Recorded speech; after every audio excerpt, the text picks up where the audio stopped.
सुतं देवं कंसचाणूरमर्दनं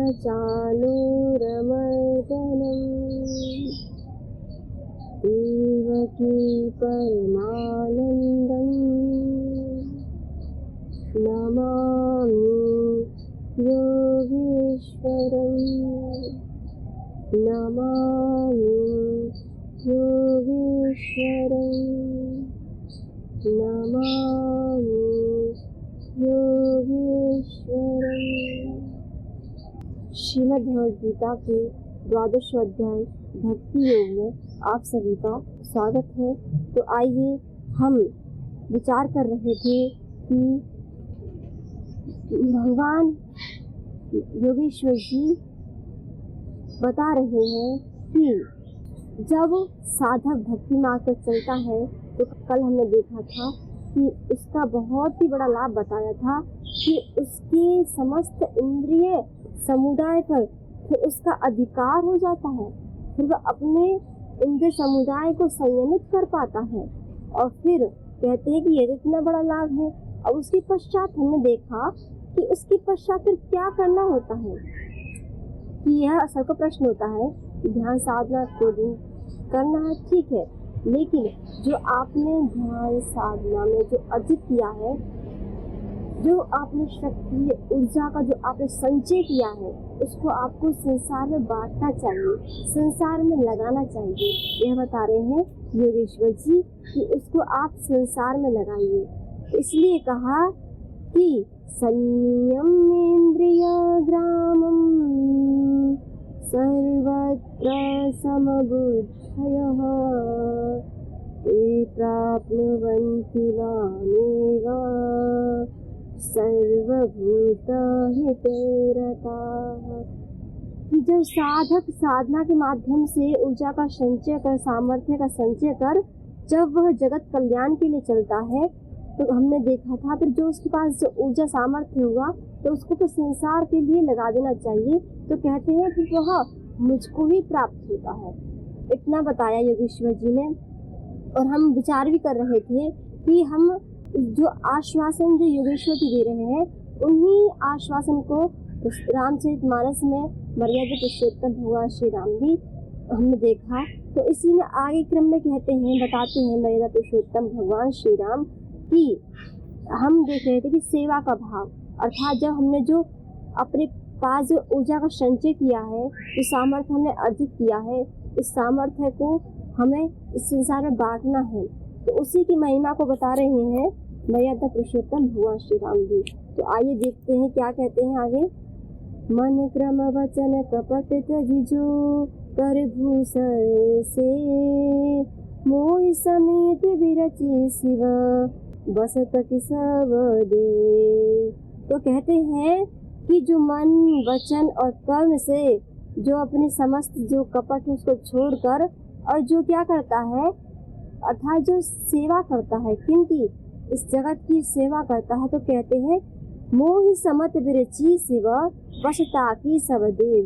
जैसा कि हम देख रहे थे कि अगर कोई साधक बढ़ता है जन कल्याण के लिए सच्चे मन से, तो कहते हैं समस्त ऊर्जा उसके कार्य करने लग जाती है। तो वही आश्वासन इस पद के माध्यम से मर्यादा पुरुषोत्तम भगवान श्री राम दे रहे हैं कि मोहि समत विरचि शिव, अर्थात कहते हैं मेरे समेत मैं तो उसकी सहायता करता ही हूँ, बाकी जो भी इस संसार की अनंत जो दैवीय ऊर्जा है वह भी उसके कार्य को साधने के लिए, उस साधक के कार्य को करने के लिए वह उसकी अनंत सहायता करती है। वह उनकी इतनी सहायता करती है कि उसका कार्य, उसका संकल्प पूर्ण हो जाता है।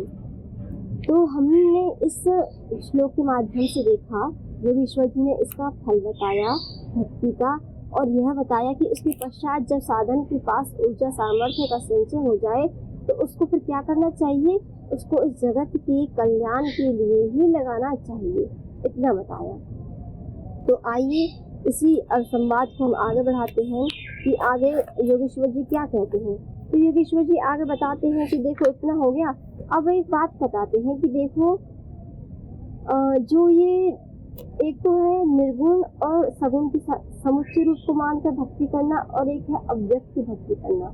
तो कहते हैं, इसमें बताते हैं कि जो अव्यक्ति भक्ति है वो मनुष्य की थोड़ी सी कठिन हो जाती है। तो वही इस श्लोक के माध्यम से बता रहे हैं। क्लेशोऽधिकतरस्तेषाम् अव्यक्तासक्तचेतसाम्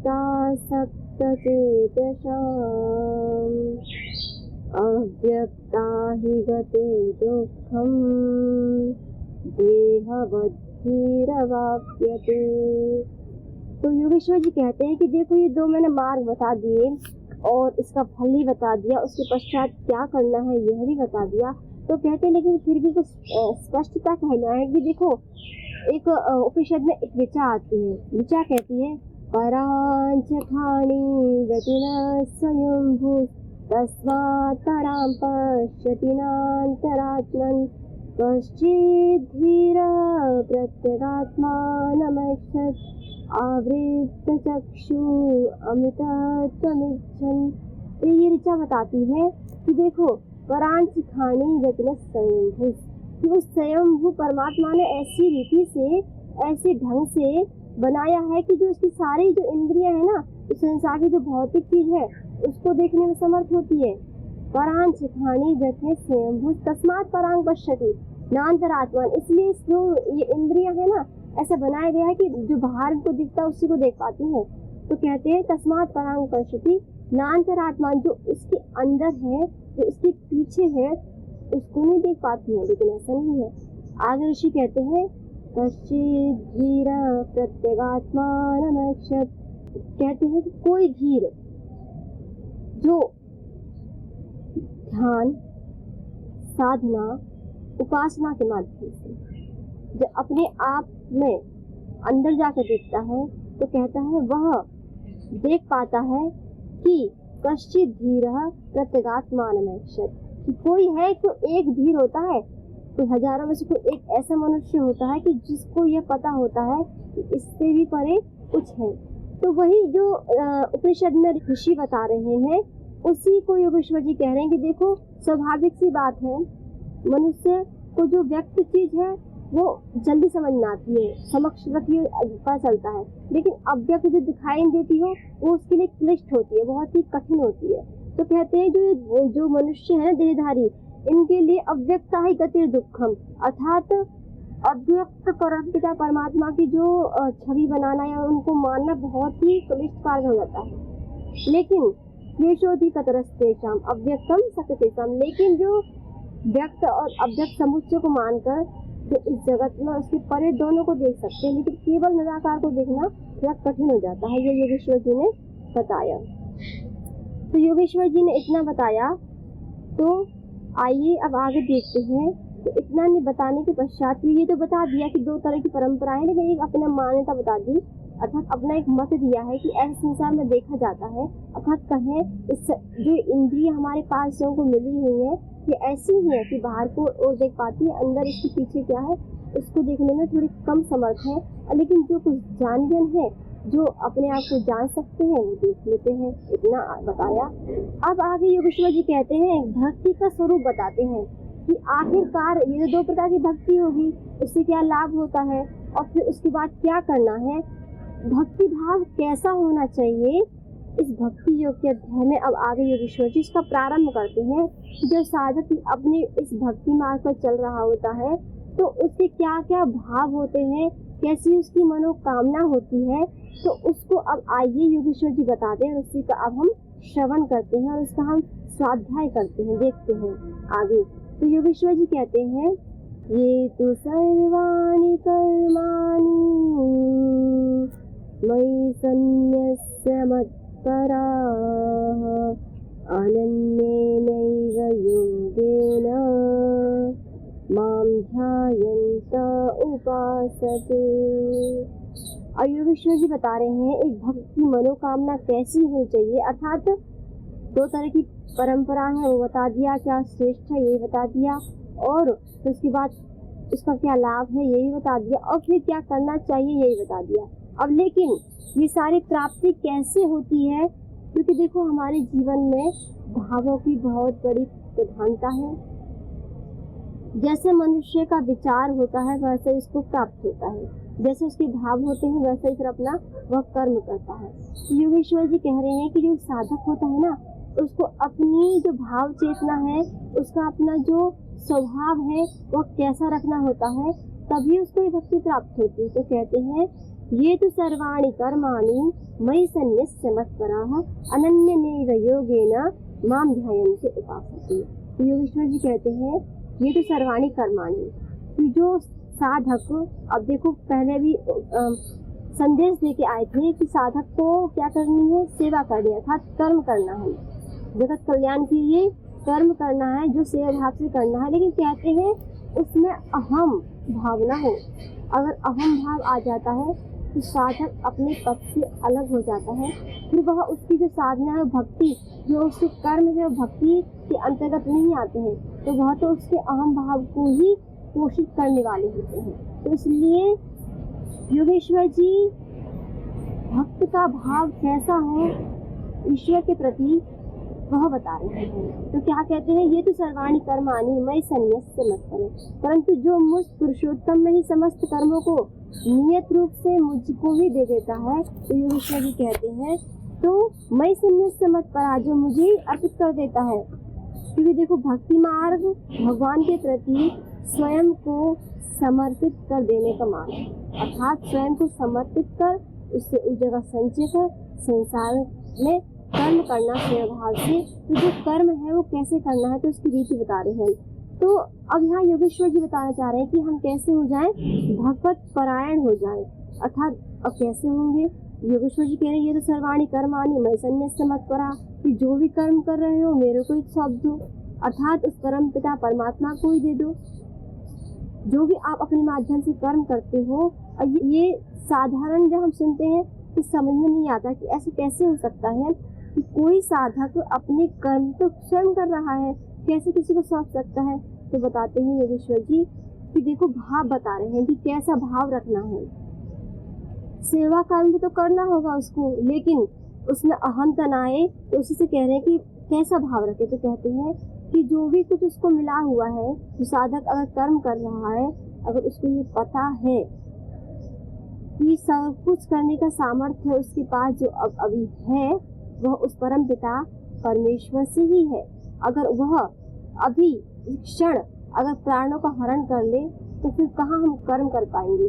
अगर मान लो कोई हमारे पास जो इतनी 5 इंद्रियां हैं, जो हमारे पास 11 इंद्रियां हैं, अगर इसमें से भी कुछ एक ही कमी हो जाती है तो फिर भी थोड़ी न्यूनता आ जाती है।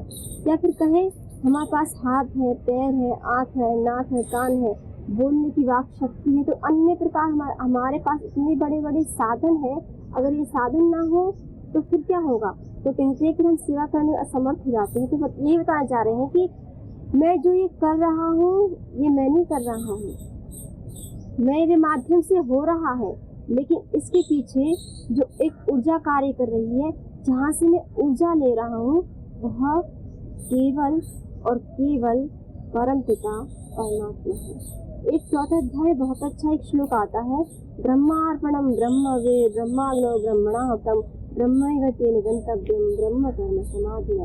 उसमें यही भाव बताया गया है कि जो भी कुछ हम कर्म करें, क्या करें, ब्रह्मार्पणम, अर्थात उसको ईश्वर को समर्पित करते। तो कैसे भाव होने चाहिए ये बताना चाह रहे हैं कि जो कुछ उसे मिल रहा है ये भाव हो तो उस परम पिता परमात्मा का प्रसाद ही है, और जो कुछ मैं कर रहा हूँ उसकी ऊर्जा से मैं कर पा रहा हूँ, और उसी के आश्रित होकर कि जैसे ही कर्म किया, अर्थात एक तरह से आस विश्वास का केंद्र केवल और केवल वह परम पिता परमात्मा हो जाए। यह भाव बता रहे हैं योगेश्वर जी कि देखो ये सारी जो मैंने बात बताई है, ये जो भक्ति है, ये जो भक्ति कैसे आपके हृदय में आएगी जब हम ऐसे भाव रखेंगे। जैसे कहते हैं कि समस्त कर्मों को करते हुए अकर्ता होने का भाव, वही है भक्ति योग। तो इसलिए कह रहे हैं योगेश्वर जी ये तो सर्वाणि कर्माणि मयि सन्न्यस्य मत्पराः अनन्येनैव योगेन माम ध्यायन्ते उपासते। जैसे कि भक्ति थी, अगर हम देखें मीराबाई थी, उनके स्वर क्या थे, मेरे तो गिरधर गोपाल दूसरा न कोई, कि मेरे तो केवल और केवल गिरधर गोपाल है, दूसरा तो कोई है नहीं। अर्थात ऐसी डेडिकेटेड, अर्थात ऐसी समर्पित भावना जब हमारे अंतःकरण में हो जाती है तो फिर उसका जागना, बैठना, सोना, खाना, पीना, जो भी वो कर्म करता है, फिर सारा का सारा कर्म वह उस परम पिता परमात्मा को समर्पित करके जाता है। जैसे कि हमको जैसे अभ्यास करा जाता है, जैसे कोई साधक जन होते हैं तो कैसे इसका अभ्यास करा जाता है। मान लो आपने कुछ अभी कार्य किया, वह कार्य किया तो उस कार्य के पश्चात, उसके पूर्व ही यह चिंतन मनन करे कि जो मैं कार्य करने जा रहा हूँ, इसके पीछे जो मुझे ऊर्जा मिल रही है वो परम पिता परमात्मा की है। तो उनसे वंदन करता है, उनसे प्रार्थना करता है कि यह कार्य सफल हो। तो उसी कार्य के होने के बाद भी फिर उसको सौंप देता है कि देखो मैं तो एक निमित्त मात्र था, अगर आपकी कृपा ना होती, आपका विश्वास, आपका मेरे प्रति अगर आपकी यह कृपा, यह अनुग्रह नहीं होता तो मैं नहीं कर पाता, मैं तो एक निमित्त मात्र हूँ। अगर आप मुझे यह सामर्थ्य नहीं देते, अगर मेरे हाथ पैरों में सामर्थ्य नहीं होता तो मैं कदापि नहीं कर पाता। तो उसी को ही समर्पित कर देते हैं। तो अगर हम भी देखो, जैसे हम घर में होते हैं, घर में क्या होता है, घर में माताएं खाना बनाती हैं, तो ये जो योगेश्वर जी है कला सिखा रहे हैं कि कैसे एक साधक, ये कोई आवश्यक नहीं है, ये जो भक्ति भाव है ये सिर्फ जो साधु सन्यासी होते हैं उनके लिए ना, ये तो प्रत्येक मनुष्य के अंतःकरण में होना चाहिए। तो और ये कैसे हो सकता है, ये प्रत्येक मनुष्य कर सकता है। ऐसे हमने लाखों उदाहरण देखे हैं अपने इस भारतीय संस्कृति में कि अभी भी ऐसे कुछ साधक हैं कि जो इस संसार में रहते हैं, जो संसार में अपने रहते हुए कर्तव्य का पालन करते हुए पूर्ण भक्ति में जीवन जीते हैं। जैसा कि योगेश्वर जी बता रहे हैं कि प्रति पल प्रति क्षण जो कर्म करते हैं उसको सौंपते हुए चलते हैं। तो कैसे, अगर हम अपने घर से ही प्रारंभ करें तो कैसे करें। तो पहले तो ऐसे करते हैं कि जैसे अगर मनुष्य जो भी कर्म करता है, स्नान भी कर रहा है तो इसलिए भाव स्नान करता है कि मैं जो ये शरीर दिया हुआ उस परम पिता परमेश्वर का है, तो उसी को स्नान करा रहा हूँ। ऐसे ही प्रत्येक कर्म, झाड़ू जो अपने घर में लगाते हैं, पोछा लगाते हैं, जो भी हम अपने घर में कार्य करते हैं, हम जो बर्तन साफ करते हैं, प्रत्येक जो हमारी माताएं बहनें हैं जो अपने घर में कार्य करती हैं, वो भी इसको सुगमता से अपने घर में कार्य करते हुए ईश्वर से आसानी से जुड़ सकती है। लेकिन देखो, प्राचीन काल में ऐसी परंपरा थी, इसलिए बहुत ही हमारे घर में सुख रहता था, एक आनंद रहता था। लेकिन आज वह क्षीण हो गया है, अलग ही हो गया है। तो अगर हम भी अगर इस परंपरा को अपना सकते हैं, मान लो हम अपने घर में सभी के लिए प्रसाद रूपी भोजन बना रहे हैं, तो उस समय क्या भाव होना चाहिए कि जो ये भोजन मैं बना रही हूँ यह उस परम पिता परमात्मा की प्राप्ति के लिए ही है। क्योंकि देखो, जो प्रत्येक मनुष्य घर में जो भी परिवारजन है वो उन्हीं के स्वरूप रूप है, और जो मैं बना रही हूँ मैं तो एक निमित्त मात्र हूँ। इसके पीछे अगर मुझे उस परम पिता परमात्मा ने अगर ऊर्जा ना दी होती तो मैं कहाँ से कर पाती। तो फिर उसी को ही समर्पित कर देना और फिर उसी के लिए ही बनाना। जैसे एक उदाहरण आता है, एक भक्त होती है भगवान श्री कृष्ण की, बहुत बड़ी भक्त होती है। प्रत्येक कार्य को करते समय अगर वो झाड़ू लगाती तो इसी भाव से लगाती, जैसा कि हमको उदाहरण देखने को मिलता है माता सबरी का, कि माता सबरी का बहुत ही भक्तिमय भाव है। इसलिए मर्यादा पुरुषोत्तम भगवान श्री राम ने नवधा भक्ति का वर्णन किया था। जब माता सबरी प्रत्येक कार्य को कैसा करती थी दिखाया जाता है, और रामायण में भी दर्शित किया गया है कि वो झाड़ू लगा रही होती तो इसलिए कि मेरे राम अभी आएंगे, घर चुनने जाती तो इसीलिए कि मेरे राम अभी आने वाले, अपने राम के लिए। अर्थात कुछ भी कार्य करती, पानी लेके आती इस भाव से कि अभी मेरे राम आने वाले होंगे, अभी मेरे राम आने वाले होंगे। सारा काम वह अपने प्रभु श्री राम के लिए करती थी, और क्या अपना ध्यान वर्ण करती, पूरा अपना जो कार्य करती सिर्फ उसी के लिए।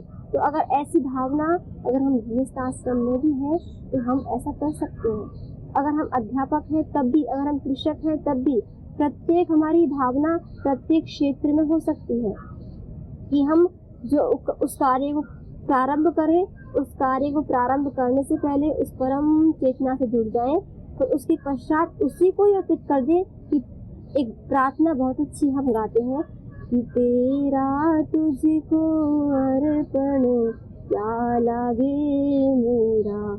ये हम प्रत्येक घर में लगभग हम ये प्रार्थना गाते हैं, लेकिन कैसे, क्या सच्चे भाव से है ये देखना है। गाते तो हैं, क्या ये हो भी रहा है कि तेरा तुझको अर्पण क्या लागे मेरा। कि यह जो भाव अगर हम प्रत्येक कार्य करते समय अगर यह भाव प्रत्येक मनुष्य के अंतःकरण में हो जाए तो ये संभव है कि वह एक गृहस्थ आश्रम में रहते हुए भी वह परम पिता परमात्मा का सच्चा भक्त बन सकता है। और ऐसे सैकड़ों इस संसार में कितने लाखों मनुष्य हैं जो भले ही सन्यासी ना मनुष्य ना हो, इस मार्ग ना चले, लेकिन गृहस्थ आश्रम में रहते हुए बहुत अच्छा जीवन जीते हैं। तो यह सिर्फ कहने सुनने की बातें नहीं है, यह तो तभी हमारे जीवन में प्रैक्टिकल हो सकता है सज्जनों, जब हम इसको अपने जीवन में लेके आएंगे।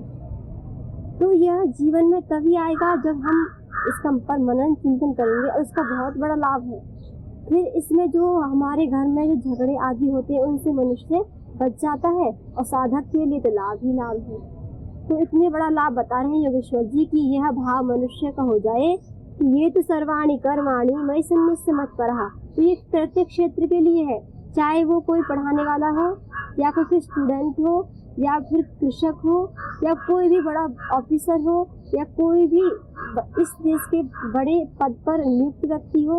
वह जो कार्य करता है उस कार्य के पूर्व और उस कार्य के पश्चात अगर उस परम पिता परमात्मा का धन्यवाद देता है और फिर सौंप देता है उसी को, उस कर्म को अपने ऊपर कोई भार नहीं रखता है, तो कहते हैं योगेश्वर जी फिर वह उस साधक का चित्त धीरे धीरे मुझ में ही समर्पित हो जाता है, और वह फिर परम शांति को प्राप्त कर लेता है।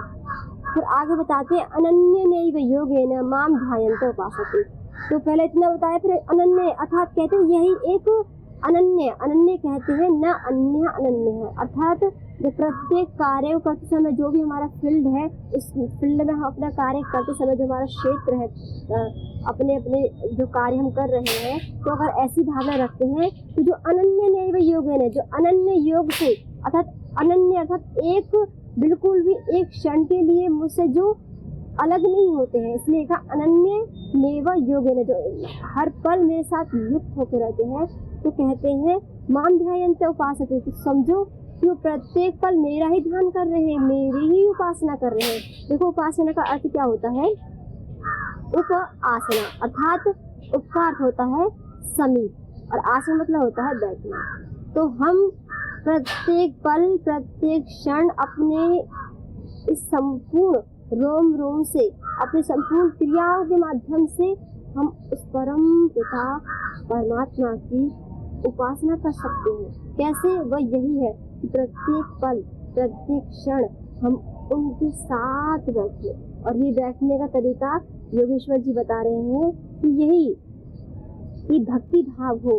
कर्म तो कभी छूटेंगे नहीं, कर्म तो करना है और कर्म करना है इसी भाव से। अगर हम समस्त कर्म करें मन वचन और शरीर से, अगर हमारा ऐसा ही कर्म हो जाए ना, तो योगेश्वर जी कहते हैं कि फिर वो उसकी मेरे प्रति अनन्य भक्ति हो जाती है, और फिर सोचो कि वह मेरे में ही निरंतर लीन रहता है, मेरे में ही निरंतर। जिससे एक उदाहरण आता है पांडुराम का, कि बहुत बड़े भक्त होते हैं, पांडुराम का ही भजन करते थे, बस पांडुराम पांडुराम करते रहते हैं, प्रत्येक कार्य उन्हीं के लिए करते हैं। तो ऐसे ही प्रत्येक क्षेत्र में रहता हुआ प्रत्येक मनुष्य इस भाव को लेके आ सकता है। तो आइए सज्जनों, हम अपने जीवन में जो आज योगेश्वर जी ने कैसे भक्ति उसके जीवन में आएगी, तो वो भाव को बताया। तो यही बताया कि जो भी हम जिस भी फील्ड में हैं, अपने समस्त कर्मों को उस परम पिता परमेश्वर को अर्पित कर दें। हम निर्धार हो जाएं, अभिमान से रहित हो जाएं, और उसी को ही इस सब का कर्ता धर्ता माने, तो फिर हमारे जीवन में शांति आनंद की जो अनुभूति है हम अपने जीवन में फिर करने में सक्षम हो पाते हैं। तो आइए सज्जनों, हम सभी का भी लक्ष्य है कि हम परम शांति परम आनंदमय जीवन जिए।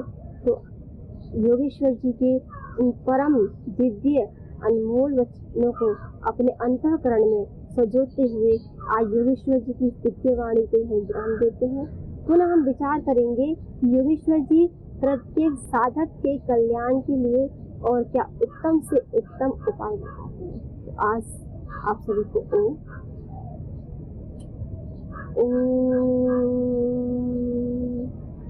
शांति शांति शांति।